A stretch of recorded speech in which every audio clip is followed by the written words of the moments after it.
Hey, did you know that yoga is so much more than just the postures? Dear friends, we would like to share with you some thoughts about what is happening in the world right now, how this can affect you, and what yogic tools you can use to support you. If you think it's not been so easy to navigate through this period with so much conflicting information going around, then this message is for you. If you have an inner certainty and you know exactly what you're doing, you can also ignore this message.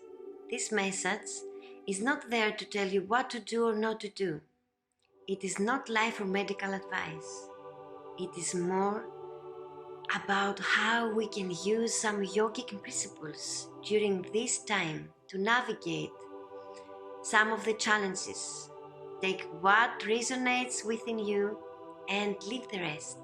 Here are some yogic principles and how they could be applied. Number 1, Satya, truthfulness. We know that media are not nonprofit organizations. Their agenda is to sell ads and papers, and fear sells. Are the stories you're watching truthful? A headline that reads 2% of the affected population passes away from the virus doesn't sell papers or ads, but it is factual.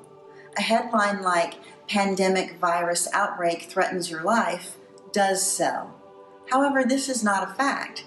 It is an interpretation of a fact, and as such, it is not truthful. Fear can make us feel overwhelmed, threatened, or alone, and can also take us away from our natural state of creativity, inspiration, love, and growth. Make an extra effort to keep informed from factual sources that offer guidelines and solutions. Number 2, ahimsa, nonviolence. Violence does not only take physical form. Is the way that this issue is dealt with violent towards us? And can we protect ourselves from this violence? We ought to protect ourselves from all kinds of violence, and although it might make sense to keep ourselves informed, make sure that the information that you're consuming is non-violent. Perhaps it will become more apparent that the dramatic music on the news and the graphic images are not there to help us grow.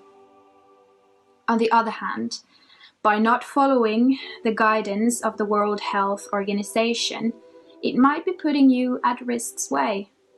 So, it definitely makes sense to take precautions. But it would help us to develop this filter. How to act responsibly, but at the same time, fearlessly. Number 3, svadhyaya, self-study. As below, so above. As outside, so inside. So one of the things we can do is become the observer and check what is happening inside and outside of us and to learn from it. What part of the society is fearful? And what part brings stability and guidance? What parts inside of us are in fear? And what part is seeing this as a challenge or an opportunity for growth? We see that there are forces inside of us that are opposing each other, one going upwards towards growth and the other downwards towards fear, and now we can see them more clearly than ever and side with the forces that want to grow, heal, and which are guided by inspiration and not by fear. This inner tension and battle is the essence of the beautiful yogic scripture, the Bhagavad Gita. Number 4, santosha, contentment. By practicing santosha, we are accepting each thing that happens to us in our lives without trying to change it or embellish it in any way. We as humans tend to try to predict and figure things out. This usually leads to a lot of worry and angst within ourselves, but also within the outside world as well.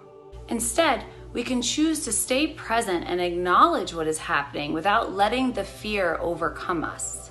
Staying content allows us to see more clearly what is actually happening without wishing it was different in any way.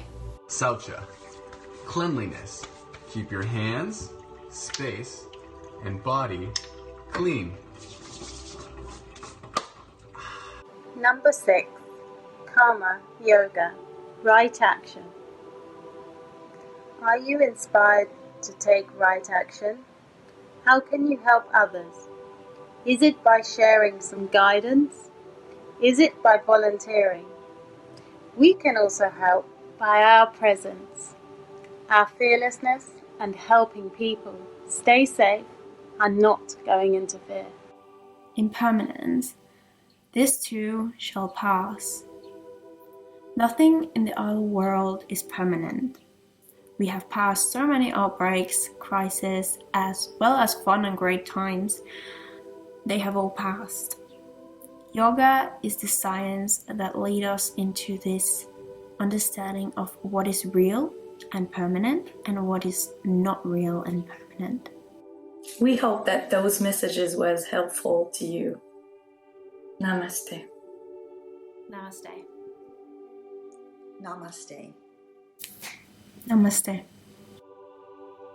Namaste.